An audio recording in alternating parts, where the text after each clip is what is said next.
¿Cuáles son las tensiones que nos rodean en forma cotidiana? ¿Cuál es nuestra relación, esa que podemos establecer con nuestro pasado, pero también con esa construcción que es de todos, que es colectiva y que referencia a lo que denominamos futuro? ¿Cuáles son las ideas, los pensamientos, las palabras que forjan precisamente ese espacio? ¿De qué está hecho ese espacio? ¿Cómo es que nos acompaña? Mire, alguien que trabajó todo esto, alguien que esta noche nos va a dar un prisma para tratar de entender qué es lo que pasa en nuestra Argentina y por qué en gran medida mucho de lo que nos pasa tiene una explicación hacia atrás, es ni más ni menos que el escritor estadounidense Paul Auster.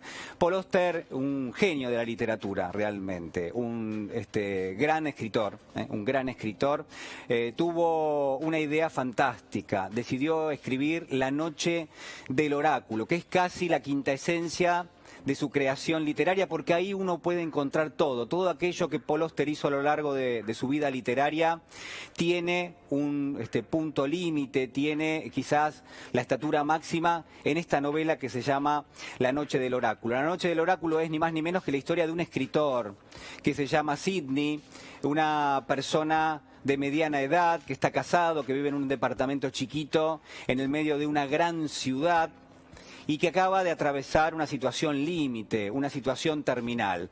En ese contexto nadie daba ni 2 pesos por la vida de Sidney Orr, de este escritor. ¿Por qué? Porque se había enfermado realmente muchísimo, porque estuvo muchísimo tiempo, nos cuenta Paul Auster en esta novela, estuvo mucho tiempo convaleciente y lo encontramos prácticamente a la salida de esa enfermedad, cuando todo el mundo lo daba por muerto y él lentamente vuelve a asumir eso que se llama vivir. Le decía que estaba casado con una mujer que se llama Grace, y Grace sale de su casa un día tras otro y va al trabajo, y esa es la ocasión que aprovecha Sidney para salir a caminar por esa inmensa ciudad. Todavía está débil, todavía está desconcertado, pero de todas maneras aprovecha para recorrer las pequeñas, las grandes calles que trazan una cuadrícula en esa gran ciudad, hasta que encuentra un día, y es la historia de ese día, Sidney encuentra una librería, encuentra lo que es una casa de venta de artículos de librería. Decide entrar, se llama el Palacio de Papel, ese comercio, y ahí se encuentra con el vendedor, un misterioso señor de apellido Chang, que le ofrece una gama de cuadernos, porque esto es lo que pide Sidney, hasta que de pronto le ofrece uno que tiene tapa azul y que a él le llama muchísimo la atención. Se supone que es un cuaderno portugués, es un cuaderno para que uno empieza a escribir lentamente una historia, lo compra y se vuelve a su casa. En el medio nos vamos a encontrar con todo lo que es ese bagaje que recorre a Sidney, por ejemplo con su amigo John, alguien que curiosamente también parece haber atravesado una situación límite, también es escritor, también tiene un cuaderno de tapas azules cuyo origen es Portugal.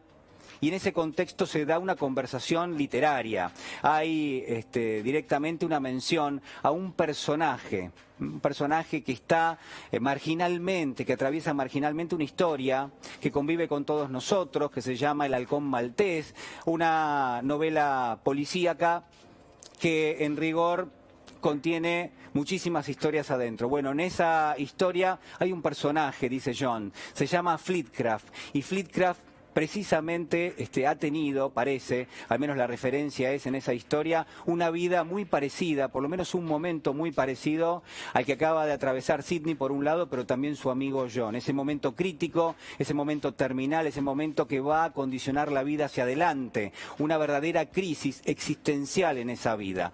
Pero en el caso de Flitcraft, esto es lo que nos cuenta John, lo que ha pasado parece es que ha roto con todo, directamente con su matrimonio. Se supone que tiene un matrimonio feliz, también se ha alejado de lo que es su trabajo, ha directamente quebrado lo que era su antigua identidad, se forja una nueva, se traslada a un nuevo lugar y a partir de ahí lo que hace es reconstruir su historia. Pero hay una mención fundamental en esta historia, porque Flitcraft lo que va a decir en algún momento, lo que va a definir en algún momento y en todo caso nos va a poner como referencia es que los seres humanos, las personas, no somos más que una brizna que flota en el vacío del azar.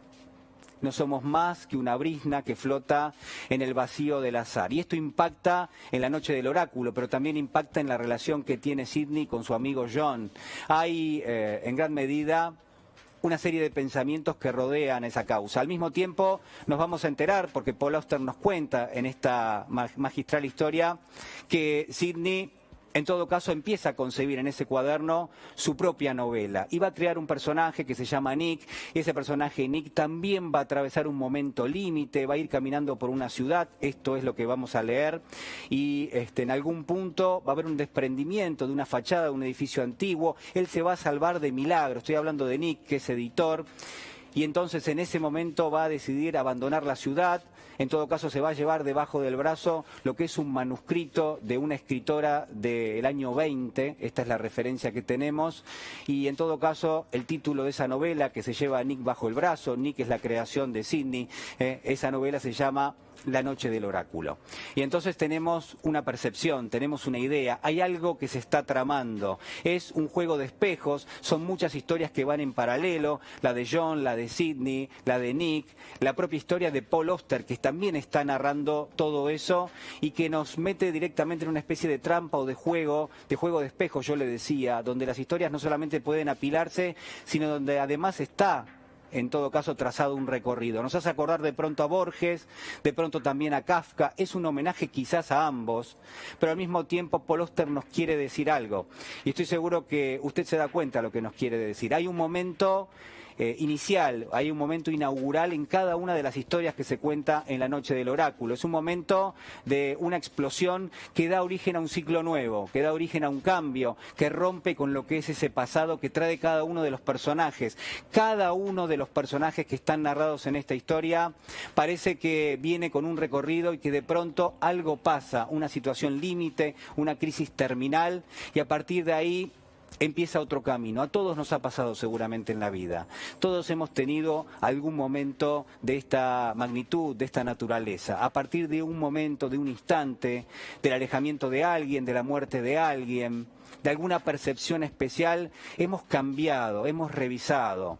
Hemos tomado nota de lo que quizás no estaba tan bien. Y lo mismo le pasa a cada uno de estos personajes, que de pronto nacen a una especie de nueva mirada, que de pronto empiezan a conservar cierta cuestión de espíritu crítico, empiezan a ver las cosas, las contradicciones, empiezan a darse cuenta, y hay sonidos, y hay colores, y hay silencios que molestan, y son cosas que hasta ese momento quizás no habían experimentado.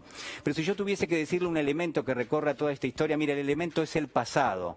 ¿Por qué? Bueno, porque a pesar de esa explosión original, porque a pesar de ese momento inaugural, de esa crisis que va a marcar el cambio, hay un pasado detrás. Y cada uno de estos personajes, incluso el de Paul Auster también, va a estar signado justamente por ese momento. Lo que van a tratar de hacer cada uno de los personajes es romper con su pasado, es renunciar a ese pasado, es olvidarlo. Lo hace en algún punto Sidney, lo hace también John.